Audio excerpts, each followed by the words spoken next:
Tangazo kwa wanawake wote wa kanisa la Waadventista wa Sabato jimbo la Mashariki mwa Tanzania.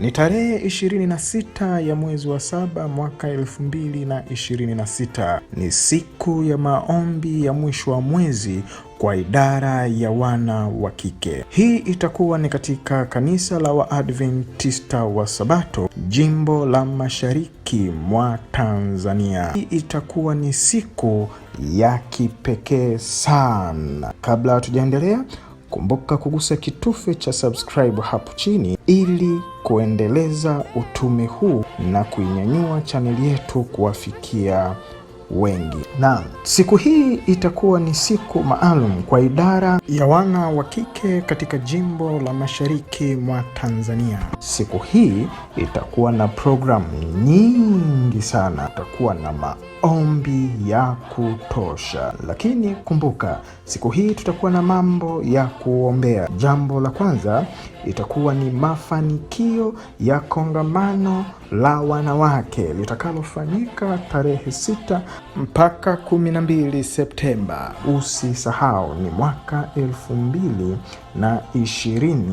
2026. Lakini jambo la pili, tutaombea uinjilisti na sauti moja 27, yaani One Voice 27. Jambo la tatu, tutaombea uchumi wa mwanamke ndani ya kanisa. Lakini hatutaishia hapo. Jambo la 4, tutaombea umoja wa wanawake ndani ya kanisa pamoja na wawapo nje ya kanisa. Maombi yatakuwa ni mengi. Programu hii itaratibiwa vizuri na makanisa mahalia ili kufanya jambo hili liwe la kipekee na utukufu mbele za Mungu.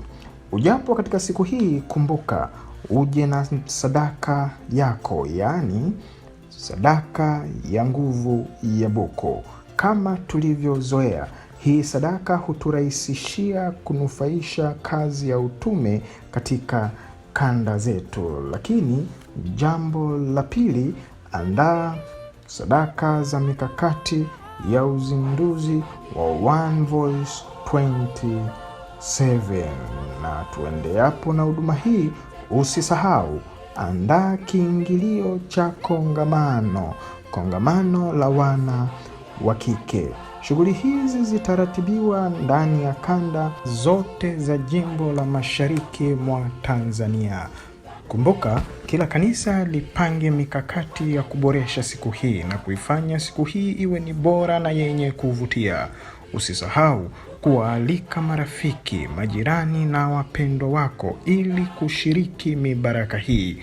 Mungu atatutua mizigo yetu na tutaondoka tukilitukuza jina la Mungu. Mungu akubariki.